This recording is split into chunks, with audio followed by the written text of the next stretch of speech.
1.81 goals against average, 9.20 save percentage. He's also 6-2 in his last 8 road starts as well. The Oilers are a great road team. I actually think it's an advantage for them that they don't have home ice, that potentially 4 of the games are on the road. We've seen 56% of the games this year in the NHL playoffs, the road team has actually won. Sports Rage Late Night, only on SportsGrid. There is going to be an energy to game time decisions that you will feel night in and night out. We're going to go through every single thing, and I've got a great team behind me that's going to help me get the job done. I want this to be the place that people come to. We are going to hit every single one of those markets that you need to know about. There is not going to be a better place, I promise you, than Game Time Decisions. We will have everything at our disposal, and we will use that to our advantage. I'm Kevin Walsh. Tune into Game Time Decisions from 6 to 8 p.m. Eastern on SportsGrid.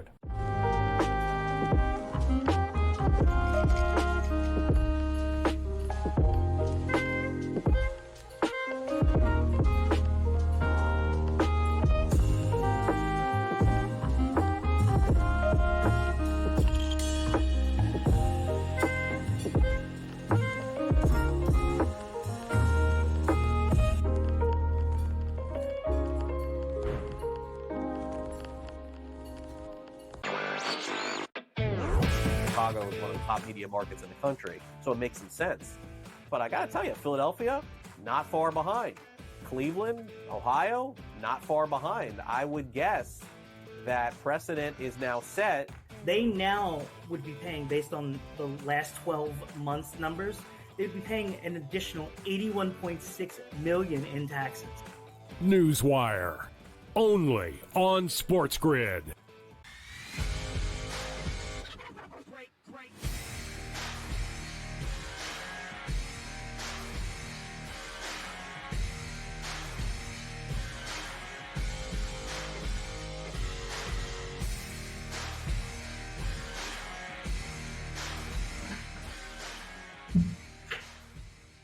Good morning. Welcome to Fantasy Sports Today on SportsGrid. I'm Craig Mish, along with George Kurtz. For the next 2 hours, we have you covered as we get ready for the halfway point of the Major League Baseball fantasy season, folks. We're getting closer and closer to that. Of course, the All-Star Game is now, I believe it's less than 1 month away.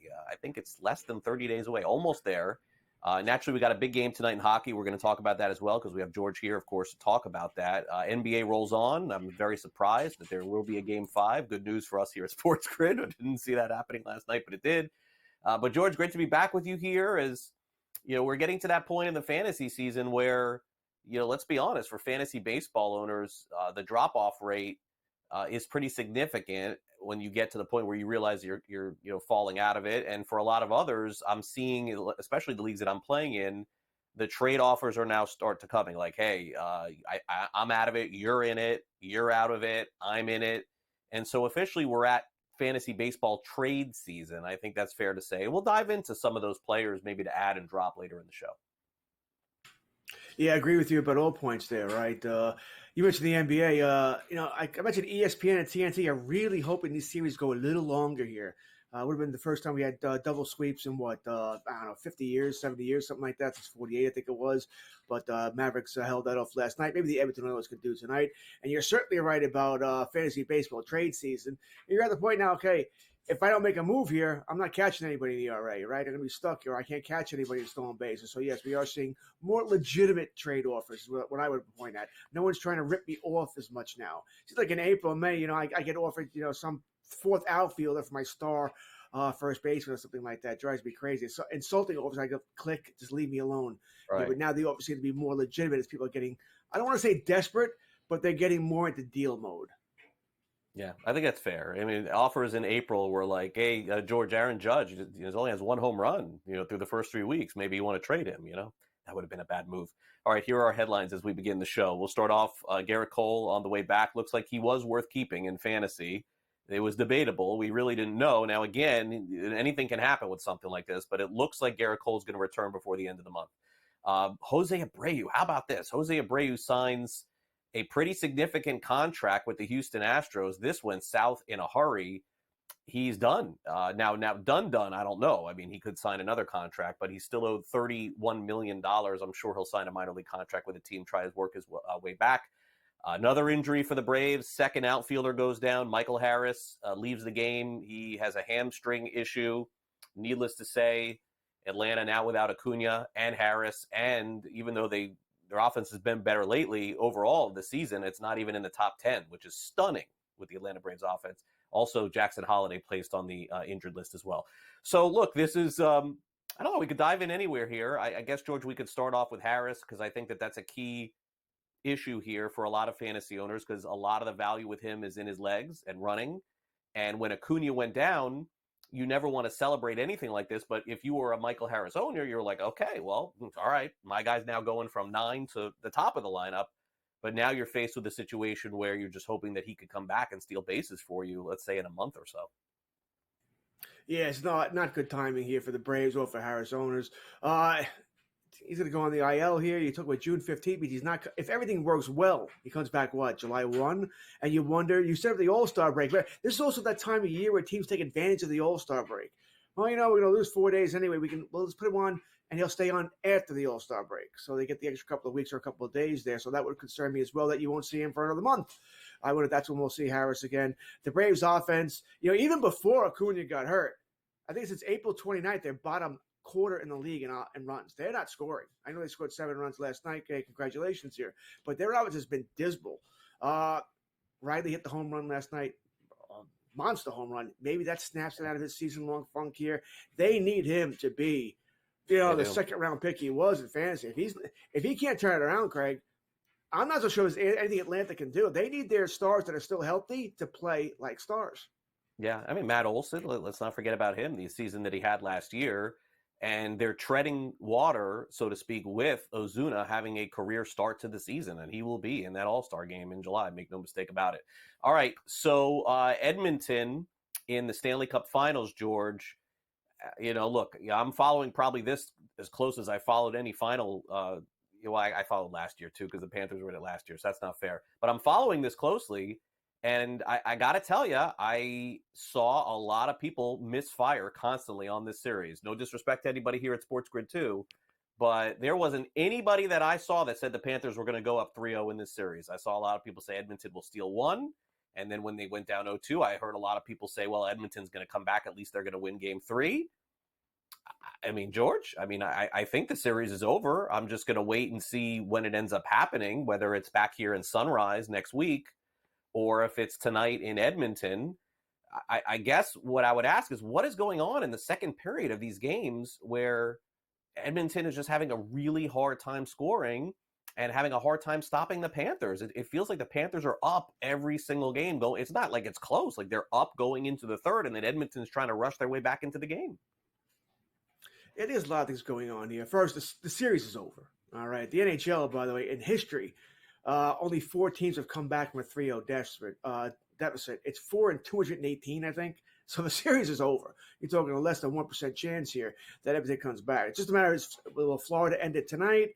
Do they take their foot off the little gas a little bit? Do they want to end it Tuesday in Florida? We'll see. I think there's a good chance they do end it tonight, by the way. Florida is a old-time hockey team. They play old-time hockey. You have to have a lot of mental strength to play against Florida because they're going to dump the puck in and they're going to hit you. And you know it's coming.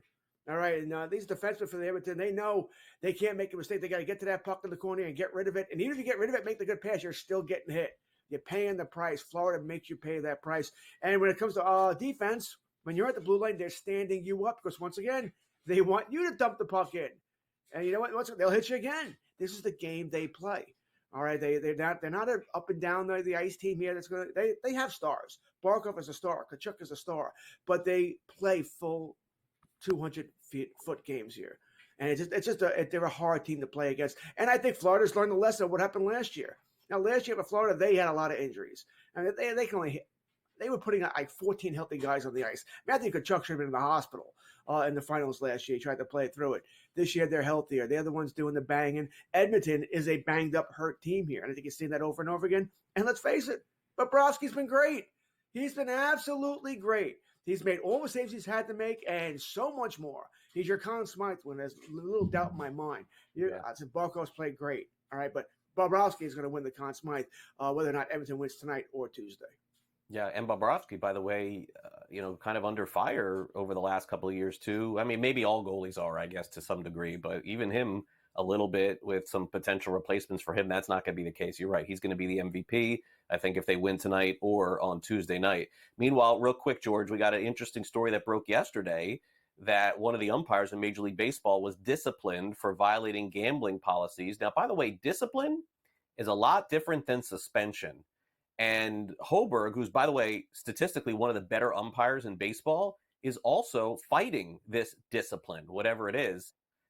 I don't want to speculate any further. I think this is going to come out with much ado about nothing, at least to me. That's the way it would appear. And I guess we'll find out if he ends up winning this appeal.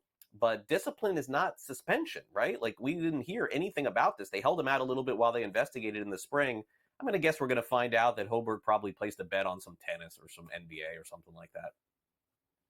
Yeah, he's adamant that he didn't bet on baseball here, so I certainly hope he didn't. Sort of a matter of time till we're going to have this kind of scandal here in baseball. And you're right, they use the word disciplined, not lifetime suspension. The umpires are under the same rules as players.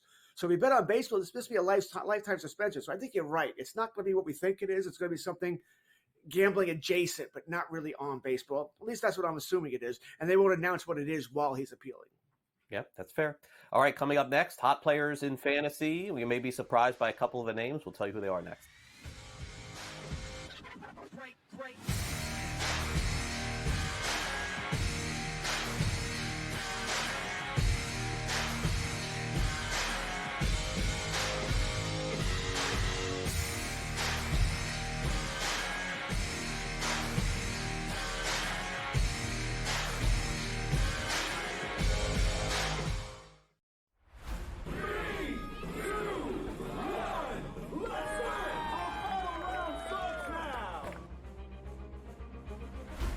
Crazy how many teams had a chance to win. The Ripper GC went from 9 back to leading by 2 to near the cellar again late in the day. It was so volatile, counting 4 scores.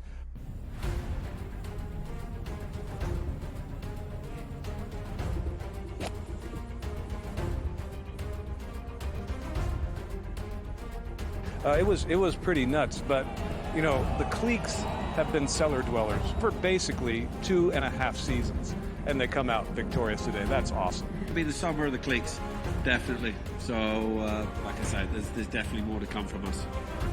It was a magnificent ball striking performance. Yeah, I got to speak to someone in his camp before he teed off this morning, and they said to me that he is finally feeling extremely comfortable out here. He's not thinking about any swing thought. He's going out there, he's swinging so freely, and it certainly showed today. The way he drove the ball, the way he hit his irons, and even in his putting as well. Yeah, and lives in Texas, went to school in Texas. His tour win on the PGA Tour was here in Houston, which is Texas, and now his first live win, Texas. Honestly, it was just a matter of playing solid coming down the stretch. I think there was a switch there on 15 that I made birdie, he made bogey, and I just knew that I had to power in pretty much, and it was mine. The 18 I made bogey, but it worked.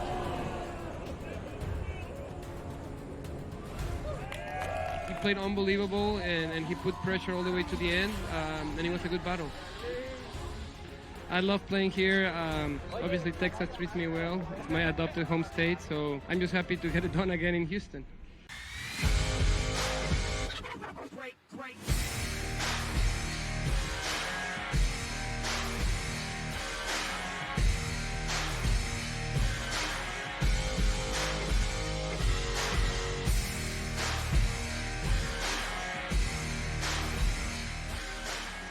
Welcome back to Fantasy Sports Today. It's time for us to take a look at the hot players in Major League Baseball. And it's not often that a fantasy decision mirrors a baseball decision, but it was a great decision, George, for Teoscar Hernandez to sign that one-year contract with the Los Angeles Dodgers, because my gosh, are the Dodgers going to have to pay to keep him next year if they want? Teoscar Hernandez is saying he wants to stay, and he has found his home but then the agent makes that call. Hey, Teoscar, chill out here, man. You know, we got to look at this in the offseason. Take a look at the last 7 games for him. 4 home runs, 11 RBIs. Teoscar Hernandez has a stolen base in the last week. I didn't even realize that. I mean, George, this is a player that basically a year ago was like, he's not hitting as good as we thought he was. He doesn't play defense that much anymore. And if you look at like draft pick acquisition versus performance this year, Hernandez has been great. And isn't it sort of rare that we could look at his baseball decision too and say, wow, what a great decision it was for him. 1-year deal, great team, got a chance to win.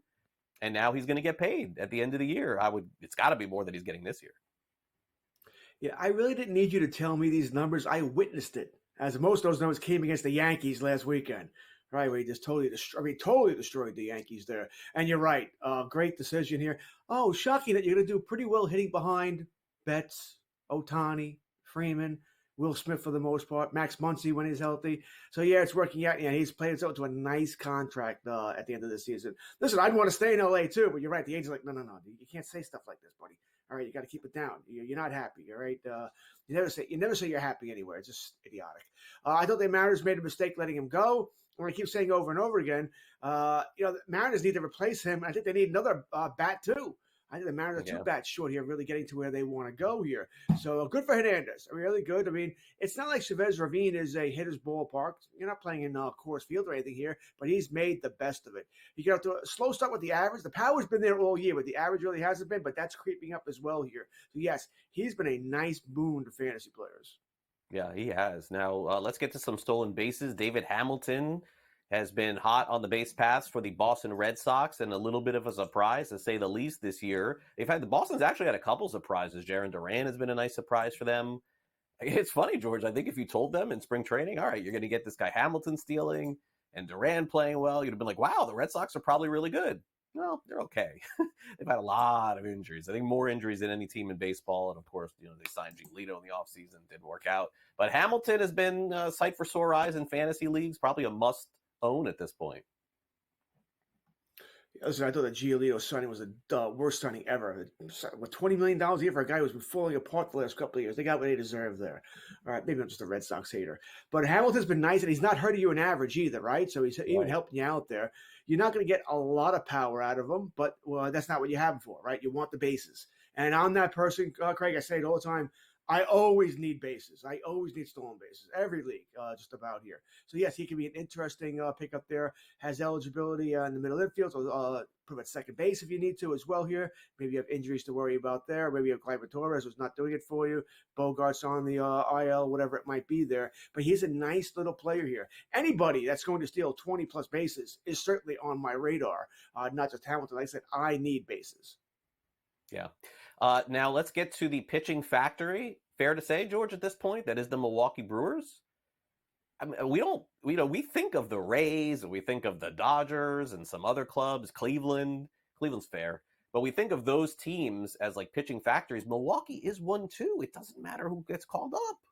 The guy pitches well. Who's Tobias Myers? 14 innings, 9 strikeouts.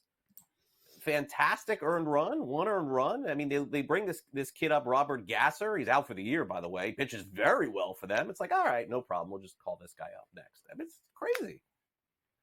We're not even talking a top prospect here. All right, he's just and I'm not saying this to be insulting. He was just a jag, right? Just another guy.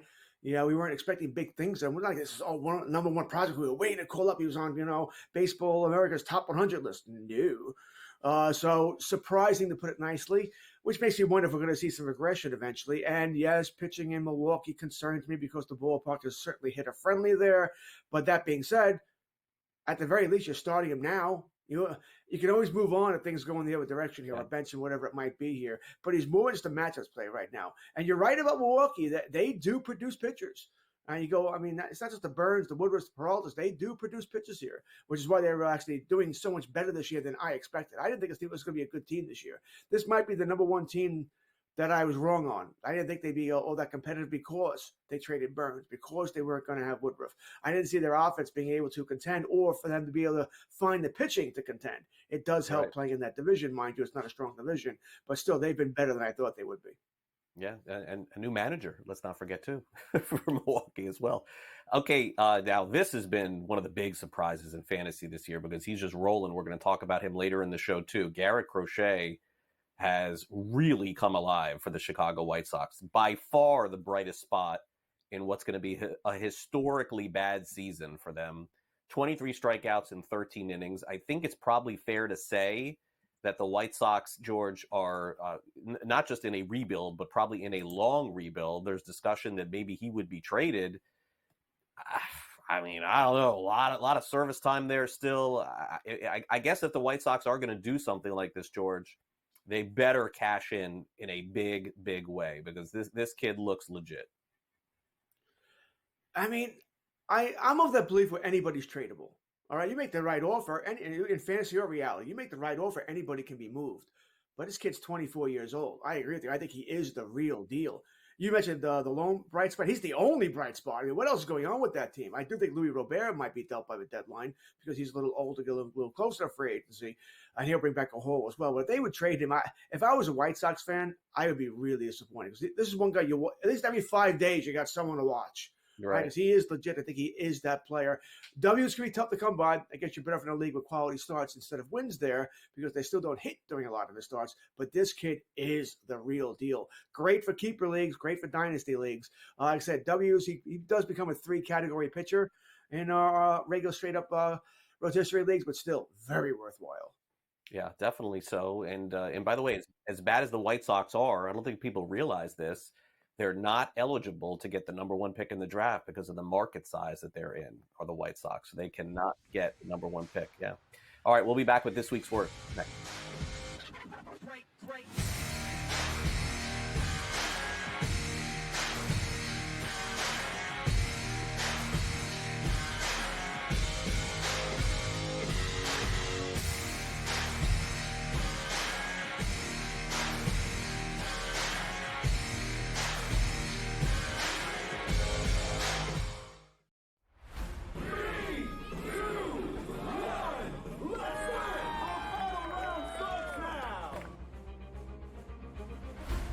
Crazy how many teams had a chance to win. The Ripper GC went from 9 back to leading by 2 to near the cellar again late in the day. It was so volatile, counting 4 scores.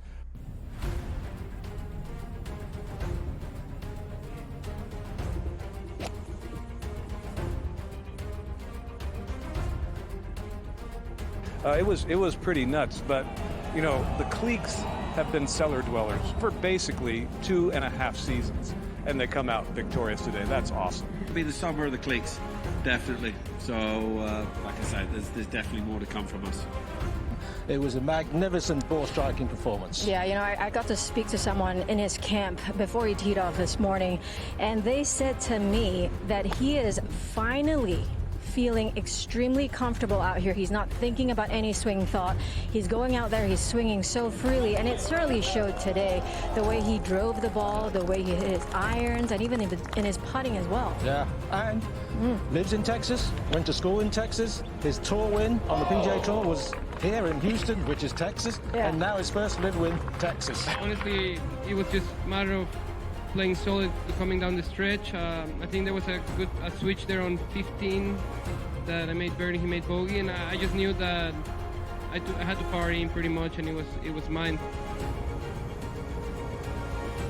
The 18 I made bogey, but it worked.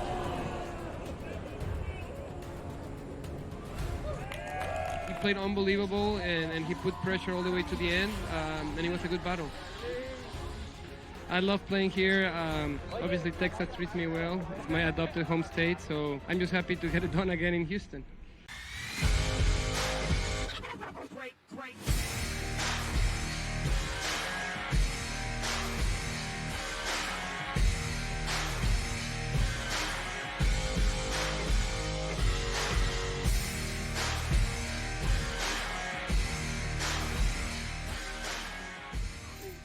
Welcome back to Fantasy Sports today on SportsGrid. Not everybody has had a great week. You know, my community was flooded. We had 19 inches of rain in South Florida. But my fantasy team's doing okay, so I guess I can't complain about that. Let's get into it, George, with some players that have not had great weeks or great seasons. Manny Machado's one of them. Now, don't be mistaken. This was not his worst week of the fantasy baseball season, but it's just kind of more of the same, which is that big goose egg for home runs. And I know that the league is down with home runs in a very big way, by the way. We're going to have the least home runs we've had in several years. So take all of these things with that huge, not this little grain of salt, but with the big grain of salt that it's affected everybody. But Machado in particular is one of those players that's been affected even more with the Padres. I don't know what's going on here other than to say, hey, look, I mean, he's a phenomenal player. He's a Hall of Fame caliber type player. Is it possible that the power is just getting lower, diminishing as he's getting older? I don't know the answer. I guess we'll find out. Probably not this year, George, but next year. Yeah, I think that's all fair. Now, though, we are getting towards summer. Now, I know he played in San Diego, which is summer pretty much all year long, but theoretically, when he's on the road, the ball should travel further. Now, this is really throughout baseball. You wonder if we'll see an uptick in home runs now. And I know the running joke is when will Manfred insert the home run balls back into baseball here? So we'll see if that takes effect too, which wouldn't shock me at all, by the way, because home runs are down, averages down, everything's down. So that's certainly not good for baseball. We know everything Manfred wants to do to get the average up there. Hell, there are no errors anymore in baseball, right? That's a complete. I'll go on a rant for the rest of the show talking about that. So that's been awful. But Machado, he was probably a third-round pick in your fantasy league. He hasn't been terrible. He really hasn't. But yeah, he's not returning the value you want. But what are you going to do? You're going to try and move him? Odds are, if I try and move him, odds are, Craig, you want Machado? Machado's not playing well either. What am I going to get for him? 75 cents on the dollar? So I don't know if I'd be willing to do that either. I think I'm probably holding on to Machado and hoping, he becomes the real Manny Machado over the last 2/3 of the season. Yeah. And again, it's, not a desperate situation. He was not a first-round pick or second-round pick like he used to be. Okay, so Francisco Alvarez for the New York Mets. In what has been a tough season for the Mets. He's hitting 111 over the last week, 3 runs driven in. Mets are just going to continue to play him. I think we know that as well. As well they should, right? I think the Mets screwed up this season, all right? They admitted they were going to be bad this year, right? They knew that. So I thought signing J.D. Martinez made no sense. Why are you signing J.D. Martinez? Shouldn't all your youngsters have been playing automatically? Vientos, Beatty, whoever it might be. So let them play. Let them get 500 at-bats. Find out what's going on here. Alvarez said that you got to play these guys. Find out where you're at. And then next year you make the move here. After you're not paying out those contracts for Scherzer and Verlander anymore. So it's a strange year. Alvarez does worry me for the rest of the season, though, Craig, as would anybody who has a thumb, finger, or wrist injury. I always get worried about hitters who have those injuries. Will the power return? And when will it return? We're in June. It doesn't return until August. That doesn't help me much here. I'm dead. In a two-catcher league, hey, you have no choice. We don't have 2 catchers for everybody. In a 1-catcher league, there are guys out there who right now I might prefer over Alvarez, and I was high on him coming into the year. But I'd probably rather have Heim, maybe a hop of Anaheim as well here. I just don't like what I'm seeing. Hell, Trevino with the Yankees is actually hitting pretty well. Yeah, there's just no jeopardy of Alvarez sitting, so you still can play him. It has been a really good year for all of Seattle's pitchers, Bryce Miller included. So I'm just going to look at these numbers from the last week, say, it happens, George, over the course of the season. Pitching is not Seattle's issue at all. It's been hitting. This is a big team, I think, at the deadline to circle, George, because this is probably the closest that they've been to maybe making a deep postseason run, not just qualifying. And I don't think they're going to trade anybody from this rotation, but I wouldn't be shocked to see Seattle make a big move to add a hitter. Pitching, I'm not worried about with him. Gilbert, Castillo, Wu. It's just a really good pitching staff. Absolutely. They have the most quality starts in baseball at 44 coming into last night's game, and I think they got another one, so that's 45. So, yeah, absolutely. I think they need 2 hitters, right? I think they need to replace Hernandez and add somebody. And, boy, if the Mets fall out of it, Pete Alonso would look really good up the Pacific Northwest there. No way. I think he would. The Mets he can come back anyway. They insulted him. They offered him $158 million. They insulted him with that contract offer. He's a Boris client. He's not signing with you anyway. All right, doesn't matter. So he would look great in Seattle. That being said, I agree with you. They're not going to move from their pitching staff, but the Mets could use some pitching. There's a matchup to be made there. And they got very good news, by the way. Wu looks like he's going to be okay. Should make his next start next week.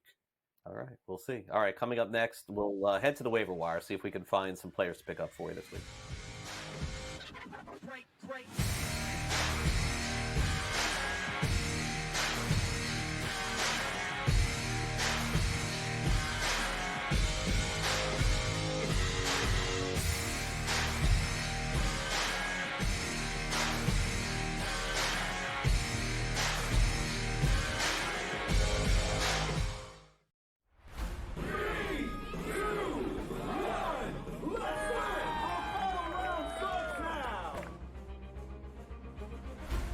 Crazy how many teams had a chance to win. The Ripper GC went from 9 back to leading by 2 to near the cellar again late in the day. It was so volatile, counting 4 scores.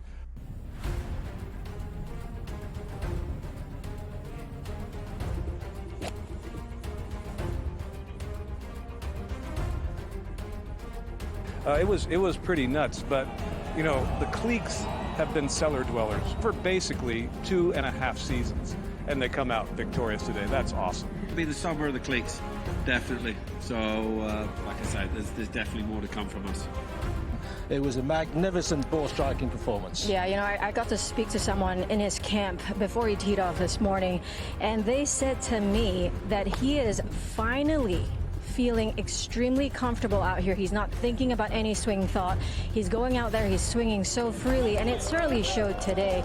The way he drove the ball, the way he hit his irons, and even in his putting as well. Yeah, and lives in Texas, went to school in Texas. His tour win on the PGA Tour was here in Houston, which is Texas, and now his first live win, Texas. Honestly, it was just a matter of playing solid coming down the stretch. I think there was a switch there on 15 that I made birdie, he made bogey, and I just knew that I had to power in pretty much, and it was mine. The 18 I made bogeys, but it worked.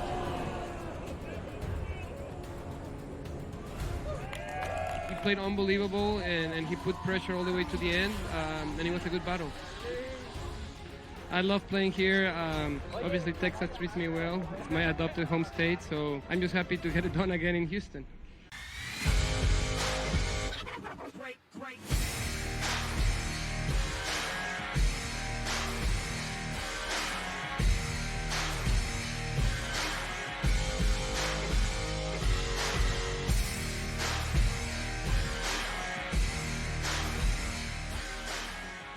It can be a daunting task to look at your fantasy baseball team, and you head to Sunday night and you look who's available. You're like, oh gosh, like everybody is on top of things. Like it's a different day in fantasy. The way that it used to be was that you could, find a player, maybe a sneaky waiver wire ad. Those days are sort of gone. So what we try to do is help you with that and take a look at some players available potentially on the waiver wire, 50% or less owned. We'll start off with one player who's a little bit over that 50% mark. That is Nolan Gorman of the St. Louis Cardinals, who's going to hit another 30 home runs this year, George. He doesn't drive a lot of runs in because of his lineup spot, and he's going to strike out a ton. But it's sort of rare to get this much power out of the second base position.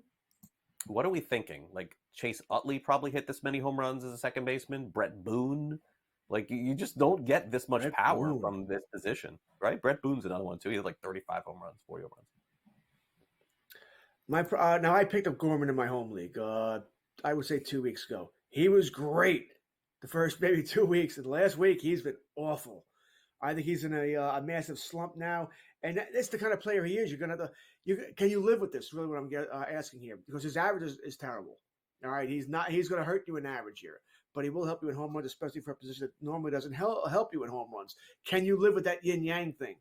Because right now, I want to strangle him. Because he's not providing, and he's an 0-for-4 every night with 3 strikeouts. So if you're in a points league, that kills you. Right? He's a negative at night, So it's frustrating right now. And unless you're in a daily league, which most of us don't play, and I prefer a daily, but if you're in a weekly league, that's a decision you need to make every Monday. Is this the week? Good week? Bad week? What else do I have to replace him? So I said, this is the wrong Saturday to talk about him because I hate him. Last Saturday I would have loved him. But it would have been putting on my Christmas card list. Right now, he's frustrating me to no end because, like I said, it's been I don't know when the last time he got a hit was, and that's not a joke. It's been a while, that he hasn't produced anything here. He hasn't got a hit since June 11th. So it's been 4 days.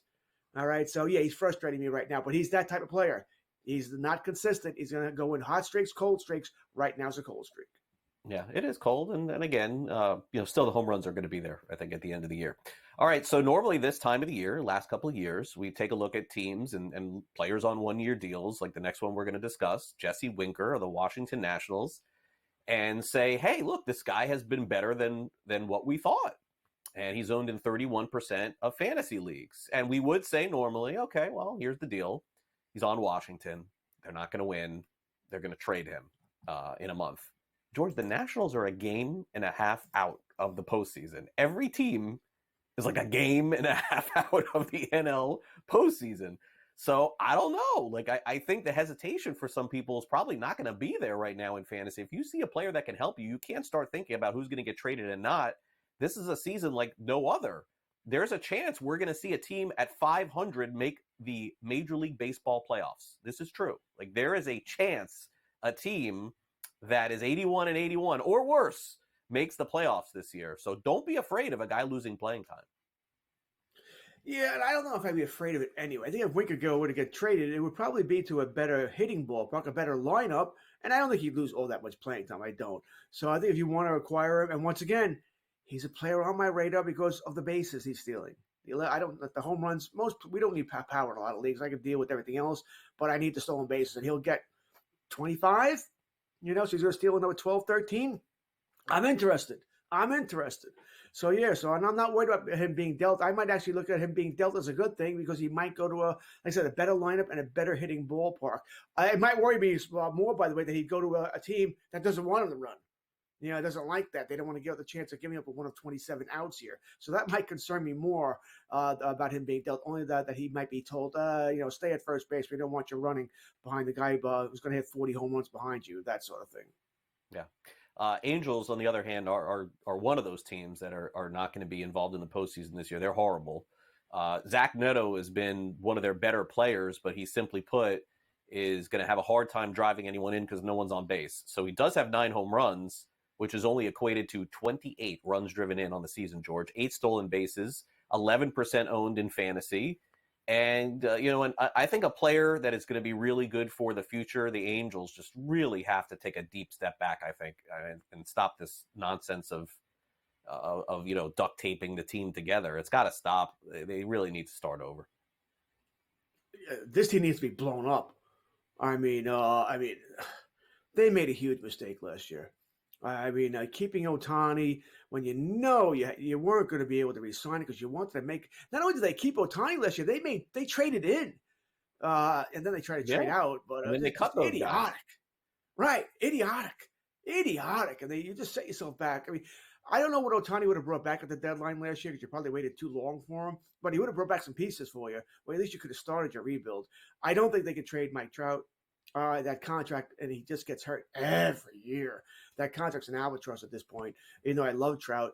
So, yeah, you can trade players like Nito. They're not going to bring back major pieces here, but they are valuable.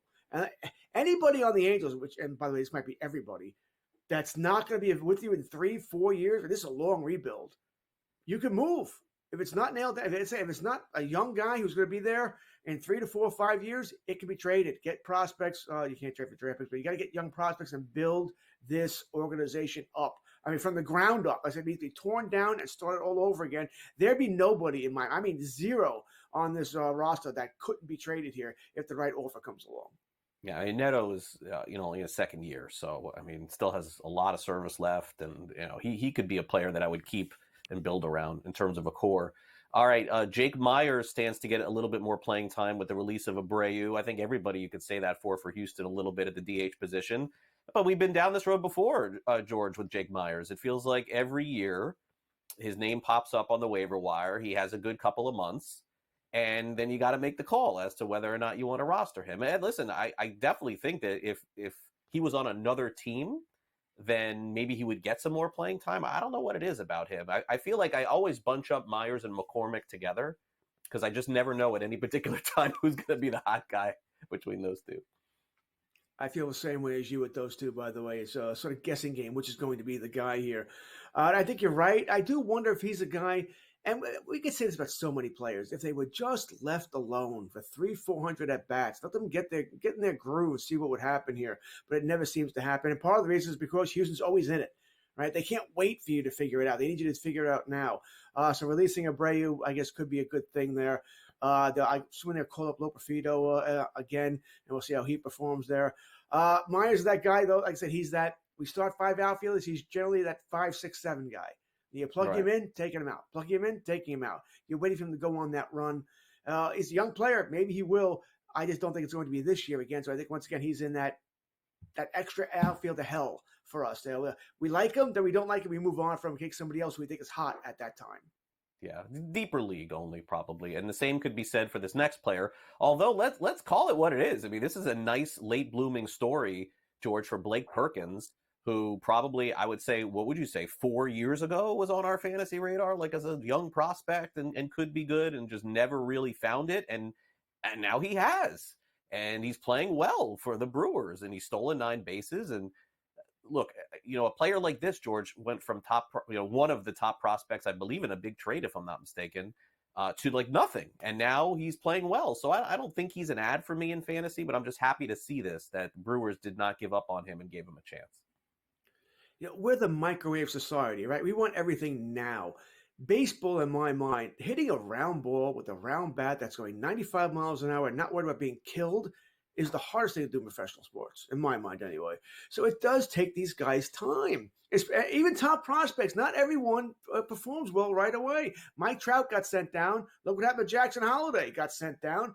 Elliot Ramos, who was once a top prospect, is just figuring it out now, who sort of reminds me of Perkins, by the way, a guy who took years and years to really get it. And now Ramos looks great. So good for Perkins, good for being for persevering.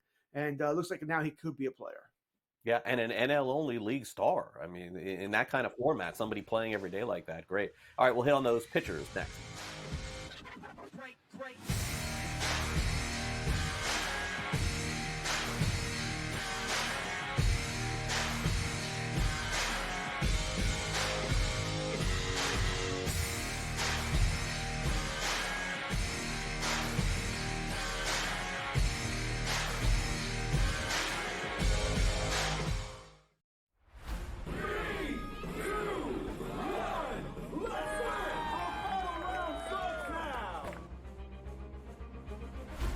Crazy how many teams had a chance to win. The Ripper GC went from 9 back to leading by 2 to near the cellar again late in the day. It was so volatile, counting 4 scores.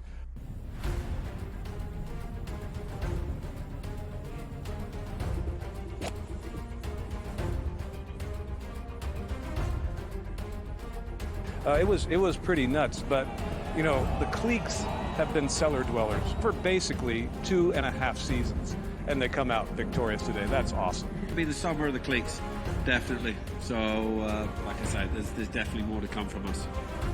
It was a magnificent ball striking performance. Yeah, I got to speak to someone in his camp before he teed off this morning, and they said to me that he is finally feeling extremely comfortable out here. He's not thinking about any swing thought. He's going out there, he's swinging so freely, and it certainly showed today. The way he drove the ball, the way he hit his irons, and even in his putting as well. Yeah, and lives in Texas, went to school in Texas. His tour win on the PGA Tour was here in Houston, which is Texas, and now his first live win, Texas. Honestly, it was just a matter of playing solid coming down the stretch. I think there was a switch there on 15 that I made birdie, he made bogey, and I just knew that I had to power in pretty much, and it was mine. The 18 I made bogeys, but it worked.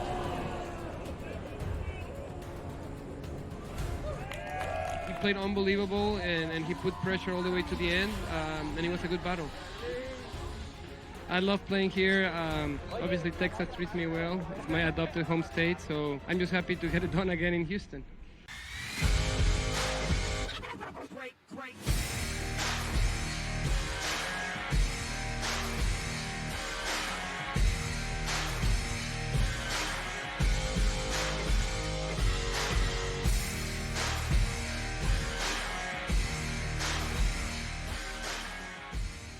All right, welcome back to Fantasy Sports today. We hit the waiver wire now for pitchers, where the first couple we're going to talk about here are pretty big surprises, I think, on the season.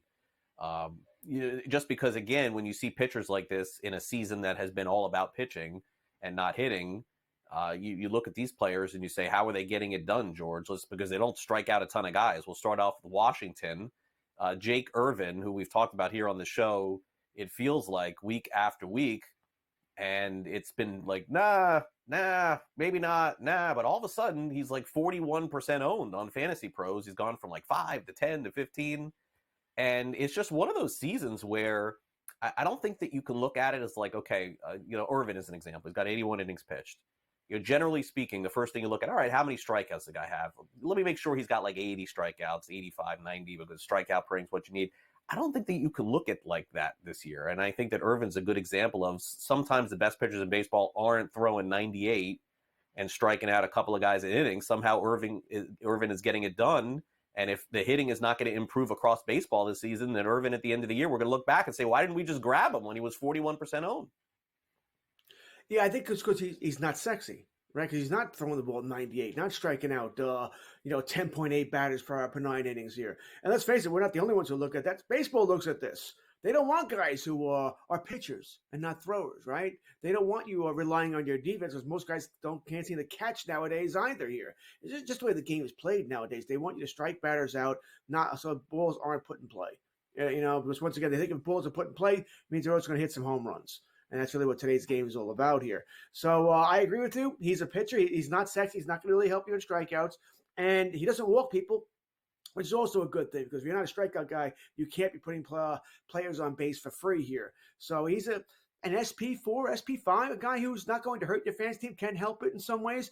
And let's face it, we generally start 9. You're in a 12-team league. It's 108 starting pitchers. Every team has 2 to 3 on reserve here. So we're starting 100. We have 150 rostered here. You tell me he's not top 150, plays in a ballpark that's not his ballpark? So yes, I'm on board with Jake Irvin. Let's get to another pitcher, once upon a time a top prospect in baseball as far as pitching is concerned. You get them to Cleveland, and they resurrect their careers. And that is what has happened with Ben Lively. 55 innings pitched, 48 strikeouts, 15 walks, a complete afterthought in Cincinnati. And you even see the picture of him there. I believe that is a Reds uniform from last year. 2.59 earned run average. 2.59 for Ben Lively. He could not get anybody out before this year, George.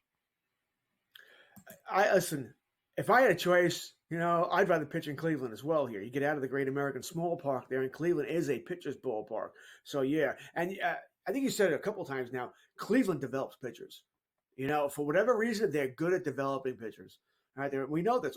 The Dodgers are very good at developing pitchers. There are certain organizations that are very good at it, better than other organizations. This is not really to knock Cincinnati. For all I know, Lively just took one look at Great American Small Park and said, I can't pitch here. And it was in his head. So it could have been that as well here. But yes, he has had a revitalization in Cleveland. I don't think this should surprise us. Cleveland's always a decent squad. Hey, they're not the Astros or the Yankees or the Orioles, but this is a decent squad here. So, yes, I'm interested in Lively. Same reason as Irvin. He's not. You tell me he's not top 150? This is not true.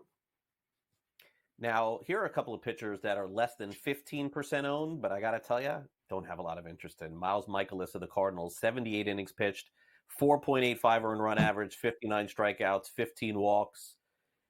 Give credit to Mikolas. He is as tough as they come. Like, this guy wants to throw 9 innings every time out. I think he's going to get his 150, 200 innings again this year for the Cardinals. They're playing better, so he's winning a little bit more.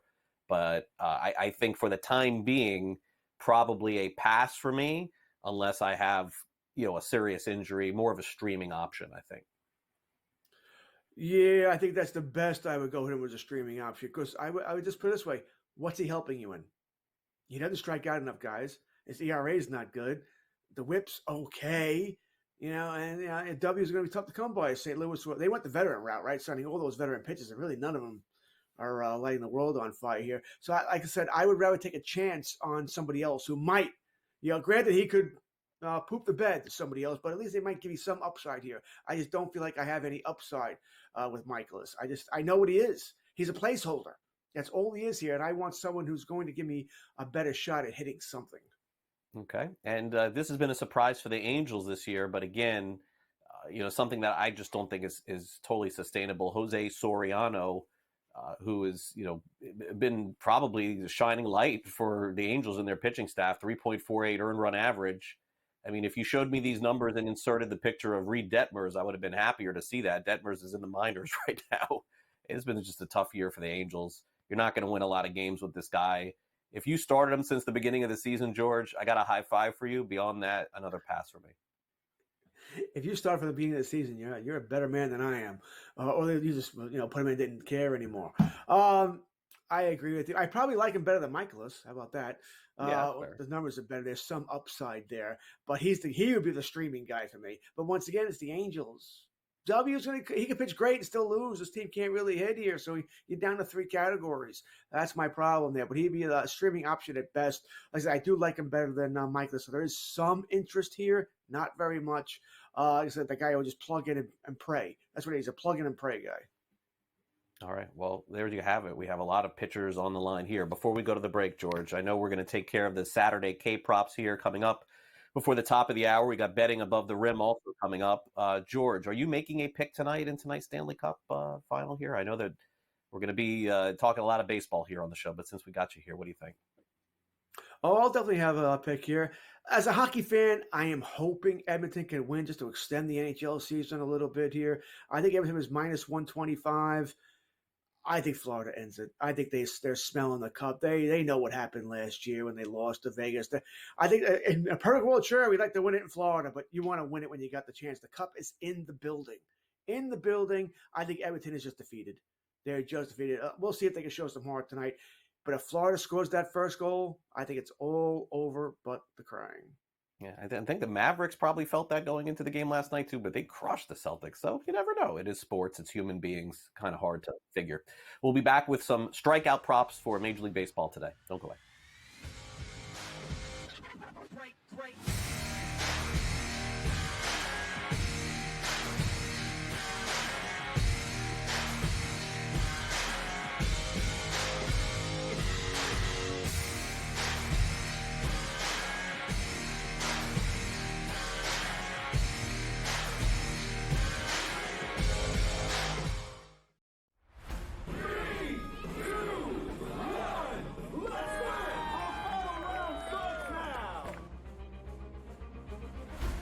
Crazy how many teams had a chance to win. The Ripper GC went from 9 back to leading by 2 to near the cellar again late in the day. It was so volatile, counting 4 scores.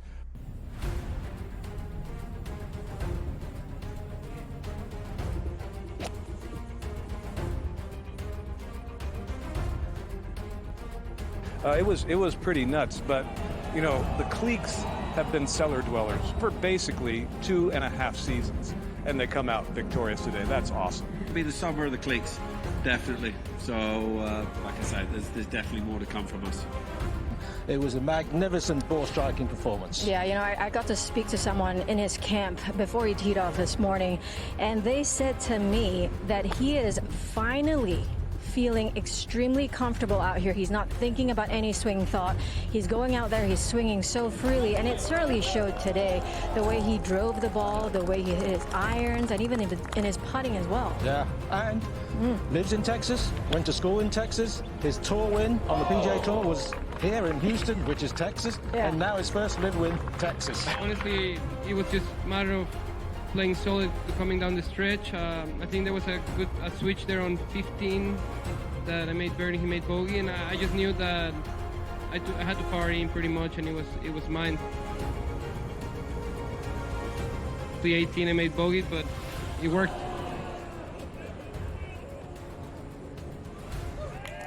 He played unbelievable, and he put pressure all the way to the end, and it was a good battle. I love playing here. Obviously, Texas treats me well. It's my adopted home state, so I'm just happy to get it done again in Houston.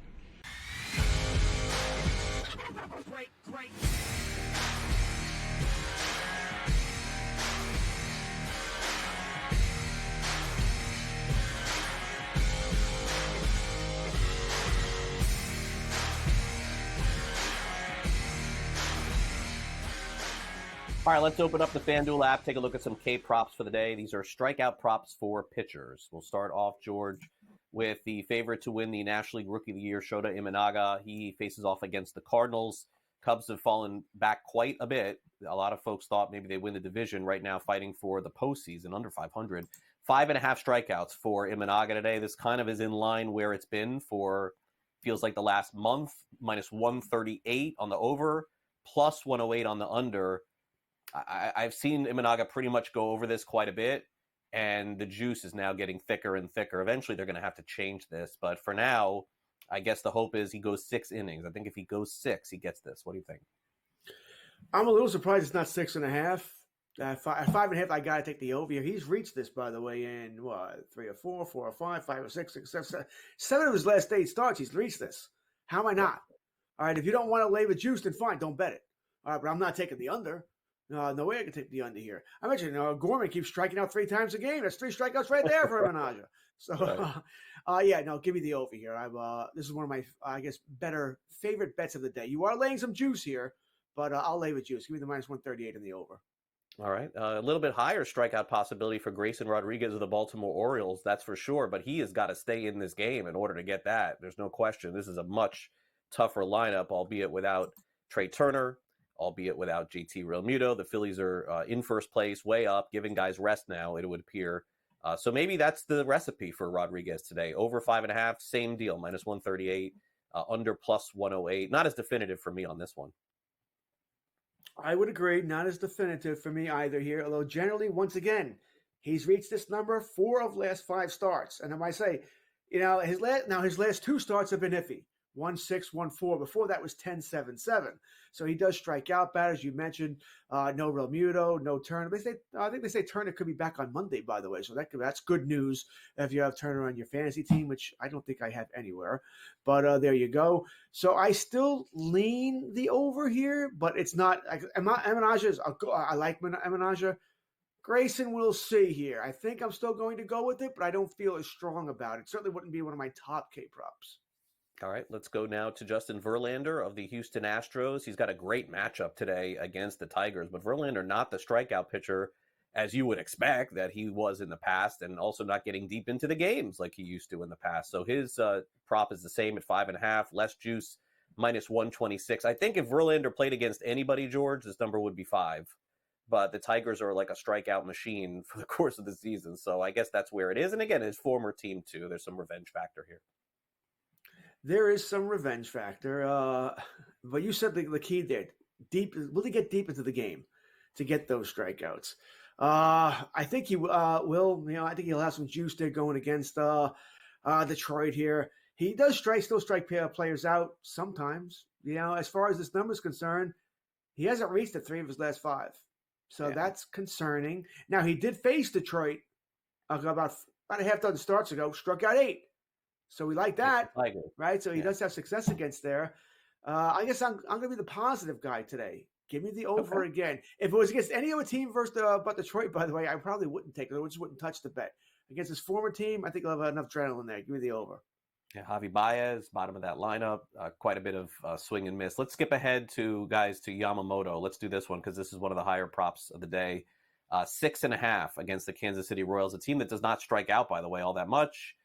Plus 116 on the over. Under is minus 146. I think we wrote off Yamamoto a little too quick. He's been really strong for the Dodgers. Yeah, now they gave him the extra day off here. He went, 107 pitches, the most he's thrown against the Yankees in his last start. Pitched great. So I guess that could concern me a little bit here. We know the Royals don't strike out, especially against left-handed pitchers, right? That was a big thing when Nestor Cortez pitched against them the other day. Only got 2 strikeouts. Once again, he's reached this number 4 straight starts. Before that, didn't reach it for 3 straight starts. So a little inconsistent there. Gets the extra day. Should be a little stronger here. It's another one where I can't go the under. So it's either the over or bust for me, which I hate going all these overs because they're not all going to hit, by the way. No. So I probably won't play them all, but I lean towards the over here as well. Yeah, looks like Dodgers go in 6-man rotation, and we'll see if Clayton Kershaw adds to that. Speaking of which, in hour number 2, we're going to run through some pitchers that are getting ready to make returns to the fantasy baseball season and whether or not you should still roster them We'll talk about that next. Also, the strikeout leaderboard and pitching in Major League Baseball. Gray Albright joins us. We got Fantasy Reality and the SportsGrid 60. That's hour 1 of Fantasy Sports today. Hour 2 is next in just a couple of minutes. We'll be right back. Stay with us here on SportsGrid, FST, every Saturday morning, talking fantasy baseball with you until the football season begins. Be right back.